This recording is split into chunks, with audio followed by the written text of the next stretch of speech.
Hello दोस्तों, स्वागत है आपके अपने यूट्यूब चैनल ब्रिजेंद्र एजुकेशन में। आज फिर से हाजिर हूँ क्लास 12 फिजिक्स का बहुत ही महत्वपूर्ण क्वेश्चन लेकर, जो यूपी बोर्ड में आपके 3 अंक का पूछा जाता है। ठीक है, 3 अंक या 5 अंक का पूछ लिया जाता है। तो ये क्वेश्चन बहुत ही इंपॉर्टेंट है, आप इसे अच्छे से तैयार कर जाइएगा। आज हम बात कर रहे हैं हाइगेंस की द्वितीयक तरंगाओं के सिद्धांत की, जो यूपी बोर्ड में सबसे ज़्यादा पूछा जाने वाला प्रश्न है। आप जानते हो कि हाइगेंस ने यह सिद्धांत किस लिए दिया? कोई भी जैसे मान लीजिए यहाँ पर हाइगेंस ने किसी माध्यम में तरंग के संचरण के लिए, कोई भी तरंग के संचरण के लिए सिद्धांत प्रतिपादित किया। यानी क्या पता है कि जो प्रकाश तरंगे या ध्वनि तरंगे हो, इनके संचरण के लिए किसी माध्यम की आवश्यकता होती है। हाइगेंस क्या बताता है कि कोई भी जो प्रकाश है किसके रूप में चलता है? तरंगों के रूप में चलता है, और या फिर ध्वनि भी किसके रूप में चलती है? तरंगों के। इसके इनके संचरण के लिए किसी माध्यम की आवश्यकता होती है। तो हाइगेंस ने उस समय क्या किया कि ईथर की परिकल्पना की। ईथर एक ऐसा है कि भारहीन तत्व है, जिसकी मतलब कितना ज़्यादा भार नहीं होता है, इसका कम होता है, इसमें कोई भी माध्यम इसमें प्रवेश, इन तरंगें प्रवेश करके संचरित कर सकती हैं। तो उसी के आधार पर हाइगेंस ने एक द्वितीयक तरंगाओं का सिद्धांत किया। यानी हाइगेंस ने किसी माध्यम में तरंगों के संचरण के लिए, किसके लिए? तरंगों के चलने के लिए एक सिद्धांत प्रतिपादित किया। इसी सिद्धांत के आधार पर प्रकाश व ध्वनि तरंगें संचरित होती हैं। इसी सिद्धांत के आधार पर प्रकाश तरंगें और ध्वनि तरंगें संचरित होती हैं।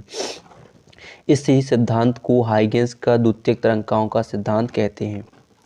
हाइगेंस ने तरंगों के संचरण के लिए निम्न परिकल्पनाएं दी। किसके लिए? तरंगों के संचरण के लिए निम्न परिकल्पना दी। तो देखिए, पहली परिकल्पना कौन सी है आपकी? तो लिखिए, क्या दिखा है कि जब किसी माध्यम में कोई तरंग उत्पन्न की जाती है, कोई भी माध्यम हो जहाँ पर जब तरंग उत्पन्न की जाती है, तो माध्यम की सभी कण कंपन करने लगते हैं। यानी जब वो से अगर कोई माध्यम हो, अगर उसमें से तरंग स्रोत गुजारी जाए या तरंगें निकाली जाएँ, तो उसमें से जितने भी कण होंगे सभी क्या करने लगेंगे? कंपन करने लगेंगे। यह एक ही कला में कंपन करने लगेंगे, एक ही कला में, एक ही स्थिति में कंपन करने लगते हैं।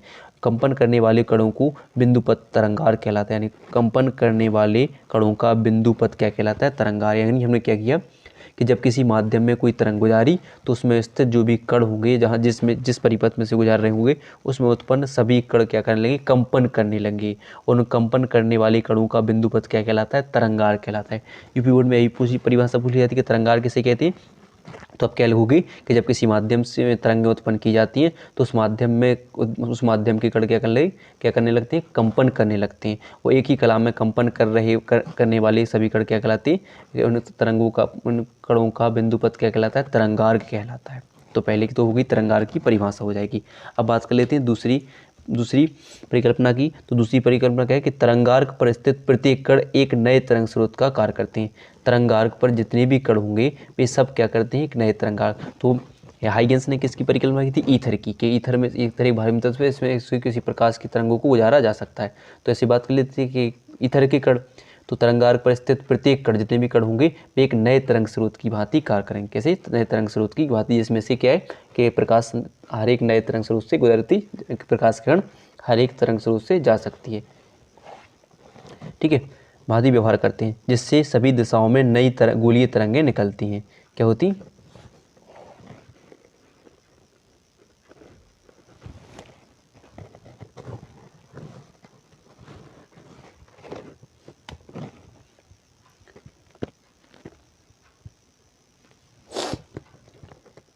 जिससे सभी दिशाओं में नई गोलीय तरंगें निकलती हैं। ठीक है, इन तरंगों को द्वितीयक तरंगिकाएं कहते हैं।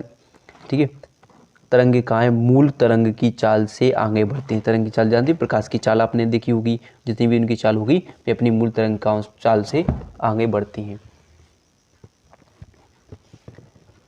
ठीक है, तो आप यहाँ पर खुद देख सकते हो कि जो चित्र बना है, चित्र के माध्यम से आप समझ सकते हो कि जो तरंगार पर स्थित प्रत्येक कण, यानी मान लीजिए कण है, क्या है? प्रत्येक 1 2 3 4 सब क्या है? कण है।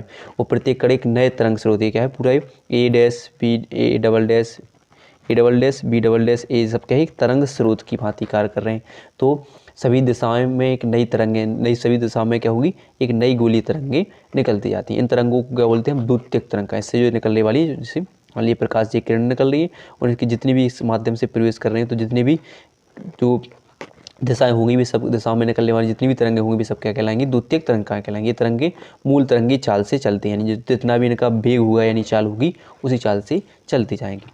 फिर देखिए, तीसरी परिकल्पना क्या थी कि किसी क्षण सभी द्वितीयक तरंगाएं का आवरण अर्थात उन्हें स्पर्श करते हुए खींचा गया पृष्ठ। देख सकती कि उन्हें जो द्वितीयक तरंगाएं हैं और जो भी निकल रही हैं उन पर खींचा गया, जो देखिए पृष्ठ देख सकती, खींचा गया या इस खींचा गया पृष्ठ उस क्षण तरंगार की नई स्थिति को बताता है। क्या बताता है? जो तरंगार की एक नई स्थिति को बताता है। मान लीजिए पहली स्थिति आपकी क्या होगी, डॉट डॉट, यहाँ देखिए डॉट डॉट करके लिखना है।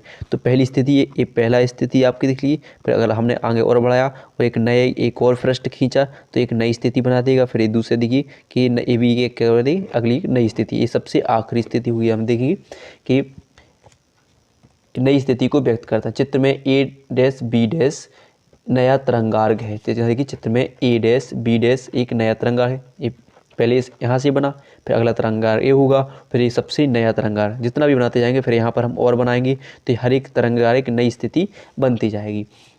ठीक है, नया तरंगार होता है। हाइगेंस के अनुसार इसका पीछे वाला भाग अग्रसित होने वाले तरंगार का भाग है, यानी अब आगे और इसके प्रकाश तरंगों की चाल यहाँ से हम और बनाते जाएंगे और फिर एक नई स्थिति फिर बनती जाएगी। तो क्या होगा, क्या लिख लेंगे, किसी क्षण सभी द्वितीयक तरंगाओं का आवरण अर्थात उन्हें स्पर्श करते हुए खींचा गया पृष्ठ हर एक पृष्ठ क्या करेगा, एक नए तरंग स्रोत का कार्य करता जाएगा।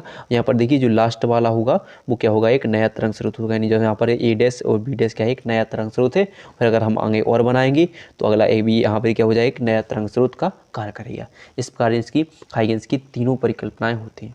अगर वीडियो पसंद आई हो तो वीडियो को लाइक और चैनल को सब्सक्राइब करना ना भूलिएगा।